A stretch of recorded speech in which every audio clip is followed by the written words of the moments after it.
దీనిపైన ఈ టీఎస్‌పీఎస్‌సీ లీకేజ్‌పై విచారణపై మనం ఒక పీహెచ్‌డీ స్కాలర్స్ అసోసియేషన్ నాయకుడు, అదేవిధంగా విద్యార్థి సంఘం నాయకుడు, బీసీ సంఘాల నాయకుడైన వీరు గారితోని మాట్లాడే ప్రయత్నం చేద్దాం. వారిని అడిగి అసలు టీఎస్‌పీఎస్‌సికి సంబంధించిన అవకతవకలు ఏంటి? దాన్ని ఏ విధంగా ఉండబోతుందని చెప్పి అడిగే ప్రయత్నం చేద్దాం. హలో అన్న, గుడ్ మార్నింగ్. అన్న, గుడ్ మార్నింగ్. గుడ్ మార్నింగ్ అన్న. మీరు ఇప్పుడు లైవ్‌లో ఉన్నారు. టీఎస్‌పీఎస్‌సికి సంబంధించి తెలంగాణలో ఏర్పడ్డ కొత్త ప్రభుత్వం, రేవంత్ రెడ్డి గారి ఆధ్వర్యంలో ఏర్పడిన కొత్త ప్రభుత్వం నిన్న ఒక నిర్ణయం తీసుకున్నట్లు ప్రధానంగా ఇవాళ అన్ని పత్రికల్లో వార్త వచ్చింది. సిట్టింగ్ జడ్జితో టీఎస్‌పీఎస్‌సిలో జరిగిన అవకతవకలను సిట్టింగ్ జడ్జితో విచారణ చేపిస్తాం, సిట్టింగ్ జడ్జిని కేటాయించాలని హైకోర్టుకి మేము ఒక లేఖ కూడా రాస్తామని రేవంత్ రెడ్డి గారు నిన్న మీడియా చిట్ చాట్లో ప్లస్ అదేవిధంగా హైకోర్టు చీఫ్ జస్టిస్తో మాట్లాడినప్పుడు కూడా అన్నట్లు ఒక వార్త వచ్చింది అన్ని పత్రికల్లో. దీనిపైన మీరు ఏమనుకుంటున్నారు? ఎందుకంటే మీరు అనేక ఉద్యమాలు చేశారు, టీఎస్‌పీఎస్‌సి లీకేజ్ పైన విద్యార్థి ఉద్యమాలు చాలా చేశారు. ఎట్లా అనిపిస్తుంది అన్నగారు? మొట్టమొదటిసారిగా ఈ ముఖ్యమంత్రి గారు తీసుకున్న నిర్ణయం చూసినట్లయితే మంచి శుభ పరిణామం. ఓకే. ఈ యొక్క శుభ పరిణామం చూసినట్లయితే గతంలో ఏపీపీఎస్సీల మీద కానీ టీఎస్పీఎస్సీల మీద కానీ చాలా ఉద్యమాలు చేసిన సందర్భాలు ఉన్నాయి. ఓకే. ఉద్యమం ఉస్మాన్ యూనివర్సిటీలో ఉన్నటువంటి చేసిన సందర్భాలు ఉన్నాయి. ఓకే. ఈ రోజు మనం చూసుకున్నట్లయితే ఆ టీఎస్పీఎస్సీ గత 10 సంవత్సరాల సంది మనం తెలంగాణ రాష్ట్రం ఏర్పడిన కానుండి నిధులు, నీళ్లు, నియామకాలనే ధోరణిలో ఏర్పడ్డది. ఓకే. ఈ బీఆర్ఎస్ నాయకులు ఏం చేసిరంటే అసలు ఈ తుది తెలంగాణ ఉద్యమం, తుది ఉద్యమం ఎందుకు స్టార్ట్ అయింది అనే దాని మీద చూసుకున్నట్లయితే మొట్టమొదటిసారిగా లాస్ట్ తుది దశ ఉద్యమం 14F అనేది ఒక ఎంప్లాయీ క్యాలెండర్ మీదనే ఏర్పడ్డ సందర్భాలు ఉన్నాయి. దానిలో ఈ టీఎస్పీఎస్సీ చూసినట్లయితే టీఎస్పీఎస్సీలో ఉన్నటువంటి అక్రమాలు, టీఎస్పీఎస్సీలో ఉన్నటువంటి ఈ జోకుడు వ్యవహారాలు ఈ తెలంగాణ రాష్ట్రంలో రాజకీయ నిరుద్యోగులకి అది పునరావాస కేంద్రంగా మారింది. టీఎస్పీఎస్సీ వేల మంది నిరుద్యోగులు ఈ రోజున రోడ్డు పడ్డ పరిస్థితి, రోడ్డున పడ్డరు. ఆర్టీసీ క్రాస్ రోడ్లలో డబ్బులు లేక కిరాయిలకు ఉండి 5 రూపాయల భోజనం చేసుకుంటూ కనీసం కూడా ఈ కోచింగ్లు చదివి ఒక్కొక్కరు వాళ్ళ గొంతులు పోంగా ఇది పోంగా చదివి కూడా వారు ఈ ఎగ్జామ్స్ రాసే సమయానికి వస్తే ఈ పోస్టులు అమ్ముకోవడం, ఈ బీఆర్ఎస్ నాయకుల గారి పునరావాస కేంద్రంగా ఎప్పుడైతే మారిందో ఆ ప్రభుత్వంలో ఉన్న పెద్దలు అంతా కుమ్ముక్కయి వాళ్ళని నియమించిన చైర్మన్లు, వాళ్ళు నియమించిన మెంబర్లు వీళ్ళంతా ఒక పెద్ద దోపిడిగా తయారయ్యి పోస్టులు అమ్ముకోవడం జరిగింది. ఈ పోస్టులు అమ్ముకోవడమే కాకుండా ఇల్లు ఉన్నటువంటి నిన్న ముఖ్యమంత్రి గారు తీసుకున్న నిర్ణయం చూసినట్లయితే అది చాలా మంచి శుభపరిణామం. నిరుద్యోగులు చూసినట్లయితే ఈ రోజు మన తెలంగాణ రాష్ట్రంలో చూసినట్లయితే దాన్ని అందరూ కూడా స్వాగతించే అంశం ఉంది. అలా ఎంత పెద్ద నాయకులు ఉన్నా కూడా సిట్టింగ్ జడ్జితో నేను విచారణ జరిపించి వాళ్ళు ఈ రోజు స్పెయిన్ లో ఉన్న వాళ్ళు కూడా గ్రూప్ 1 ఎగ్జామ్ రాసిర్రు. స్విట్జర్లాండ్ లో ఉన్న వాళ్ళు కూడా ఎన్ఆర్ఐ లో ఉన్నటువంటి జాబ్ చేసుకుంటే వాళ్ళు కూడా గ్రూప్ 1 పేపర్ అక్కడికి లీక్ అయ్యి అక్కడికి పోయిన సందర్భాలు ఉన్నాయి. వాళ్ళకి 110 మార్కులు 115 మార్కులు వచ్చిన సందర్భాలు ఉన్నాయి ఒక్కరోజు పుస్తకం పట్టిన వాళ్ళు కూడా. అంటే ఇది ఎంత దౌర్భాగ్య పరిస్థితి ఉందో తెలంగాణ రాష్ట్రం టీఎస్పీఎస్సీ ఈ బీఆర్ఎస్ నాయకులు ఎందుకు మరి దాన్ని ఇది చేయట్లేదు అర్థం కావట్లేదు. ప్రభుత్వం కుప్ప కూలిపోవడానికి కూడా ఇది టీఎస్పీఎస్సీ ప్రధాన కారణంగా మనం చెప్పవచ్చు. ఈ రోజు పరిస్థితులు చూసినట్లయితే ఈ పెద్దలు గాని ఆ టీఎస్పీఎస్సీ మెంబర్లు గాని చైర్మన్లు గాని వాళ్ళని ఉరిదీయాలి అసలు. ఎందుకంటే ఈ నిరుద్యోగుల కోసం ఎవరికి తెలియదు.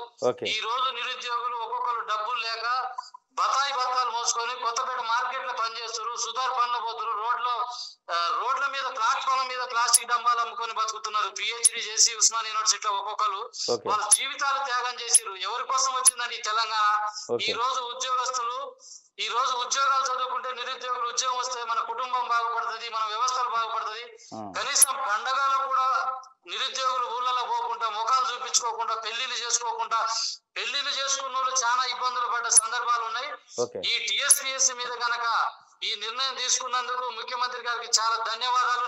తరఫున అదే రీసెర్చ్ స్కాలర్స్ తరఫున ఉస్మాన్ యూనివర్సిటీ తరఫున ఇది ఎప్పుడు వస్తుందని చూస్తున్నాం మేము. ఈ నిర్ణయం తీసుకున్నాం. అంటే ఇప్పుడు మీకు న్యాయం జరిగిద్ది అనిపిస్తుందా?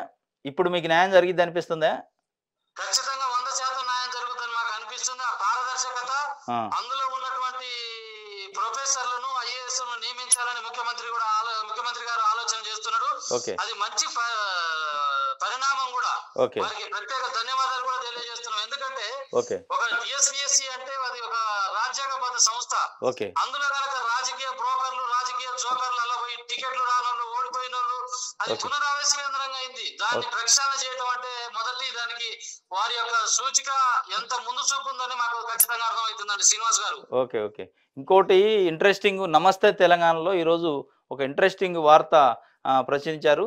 ఏంటంటే నిన్న డీజీపీని బీఆర్ఎస్ పార్టీకి సంబంధించిన నాయకులు మాజీ మంత్రి సత్యవతి రాథోడు, బాల్కం సుమన్ మాజీ ఎమ్మెల్యే, అదేవిధంగా దాసో శ్రవణ్ బీఆర్ఎస్ పార్టీ నాయకులు ముగ్గురు కూడా కలిసి ఒక వినతి పత్రం సమర్పించినట్లు సూర్య నాయక్ అని చింతపల్లి పోలీస్ స్టేషన్లో లాకప్ డెత్ అయింది. దానిపైన మొన్న 10వ తారీఖు రోజు లాకప్ డెత్ అయింది. దానిపైన సమగ్ర విచారణ జరపాలి, కఠినంగా శిక్షించాలి అని చెప్పి ఒక వార్త రాశారు. అదేవిధంగా వారు బీఆర్ఎస్ నేతలపై దాడులు కాంగ్రెస్ యత్నం చేస్తుంది, దాన్ని కూడా మీరు నిర్మూలించాలి బీఆర్ఎస్ నాయకులు.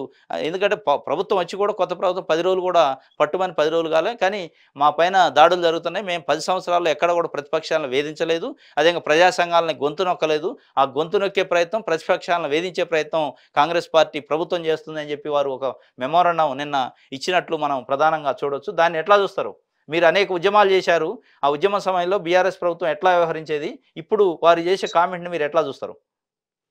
ఇది మాత్రం శ్రీనివాస్ గారు పెద్ద జోకు లెక్కనే ఉన్నది. ఎందుకంటే అసలు వారికి డీజీపీని కలిసే స్వేచ్ఛ వచ్చింది. అసలు నేను ఒక మొట్టమొదటిసారిగా ఒక విషయం మీకు చెప్తున్నా. ఓకే, వారికి అసలు డీజీపీని కలిసే స్వేచ్ఛని ఇచ్చింది. అసలు ప్రభుత్వం ఏర్పడి 10 రోజులు కాలేదు, దాడులు జరుగుతున్నాయని వాళ్ళు ఈ రోజు డీజీపీ గారిని కలిసిరు. ఓకే, మేము యూనివర్సిటీలో రిప్రజెంట్ చేయడానికి పోలీస్ స్టేషన్ లో కానీ కనీసం బయటికి వెళ్లే సందర్భంలో కనీసం మా హక్కులను కూడా తెలియజేయడానికి బయటికి వెళ్తే మమ్మల్ని హౌస్ అరెస్ట్ చేసిన సందర్భాలు ఉన్నాయి. ఓకే, వాళ్ళు కనీసం పోలీస్ స్టేషన్ మన ఎన్సీసీ గేట్లు కూడా దాటని సందర్భాలు ఉన్నాయి. ఓకే. ఆ బీఆర్ఎస్ నాయకులకు మరి ఎందుకు భయం అవుతుంది, ఎందుకు వణుకు పుడుతుంది అనేది మాకు అర్థమవుతుంది ఇప్పుడు. బీఆర్ఎస్ నాయకులు గతంలో 9.5 సంవత్సరాలు పరిపాలన చేసినప్పుడు వాళ్ళు వైను, మైను, శాండ్, ల్యాండ్ అంటే ఈ 4 రకాలను కూడా గుప్పిట్లో పెట్టుకొని వాళ్ళు పనిచేసారు. మరి వాళ్ళు ఇవన్నీ కూడా ఈ గుప్పిట్లో పెట్టుకున్నప్పుడు వాళ్ళు ఎన్ని ఆక్రమించారు, భూ ఆక్రమణ చేసిరు, భూ కబ్జాలు చేసిరు, వారు వైన్ షాపులు వాళ్ళు కన్సాయిగల జరిపారు, ఇసుక దందాలు చేసిరు, గంజా వ్యాపారాలు చేసిరు. మరి వాళ్ళకి అందుకనే భయం అవుతుంది. ఇప్పుడు ప్రభుత్వం పారదర్శకత ఇప్పుడు కొనసాగిస్తుంది కాబట్టి ఈ పారదర్శకత మరి ఎక్కడైతే మేము దొరుకుతామనో లేకపోతే ఎక్కడైతే మేము ఇది అవుతామని చెప్పి వాళ్ళ భయం చొరబడ్డది. వాళ్ళకి ఎంతటి వారినైనా శిక్షించాల్సిందే. మరి గతంలో కేటీఆర్ గారు మరి అక్కడ ఆయన సిరిసిల్లలో నేరెళ్ల బాధితులు ఉన్నారు, వాళ్ళు ఇప్పటికి కూడా సంసారానికి కూడా నోచుకోలేదు, వాళ్ళు సంసారం చేసే పరిస్థితి లేరు, వాళ్ళు సంసారానికి పనికి రాకుండా పోలీసు మన మిత్రులు కొట్టిన సందర్భాలు ఉన్నాయి.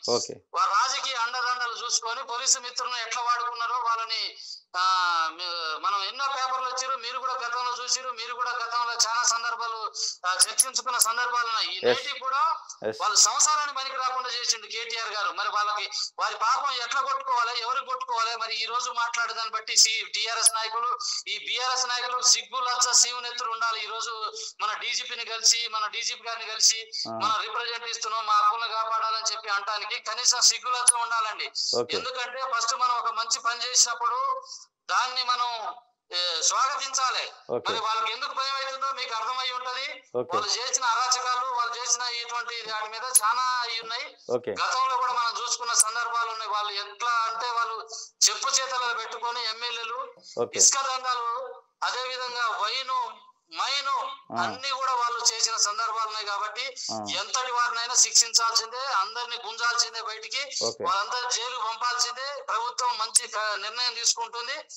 ఈ రోజు మన రిప్రజెంటేషన్ వాళ్ళు ఇవ్వడానికి అసలు ఎందుకు పోయారు, ఏంటికి పోయారు అనేది కూడా మాకు అర్థమవుతుంది. అసలు వాళ్ళకి స్వేచ్ఛ ఉన్నది. ఈ రోజు ఆ రోజు మేము ఆఫీసులో కూడా పోయే స్వేచ్ఛ మాకు లేదు, కనీసం మేము రిప్రజెంట్ ఇవ్వడానికి కూడా లేదు. మమ్మల్ని చాలా సందర్భాల్లో హౌస్ అరెస్ట్ చేసిన సందర్భాలు ఉన్నాయి. మరి ఎందుకు మాట్లాడుతున్నారు వాళ్ళు ఇప్పుడు కనీసం ఉండాలి మరి ఈ నాయకులకి. ఓకే, థ్యాంక్ యూ అండి. ఓకే అండి.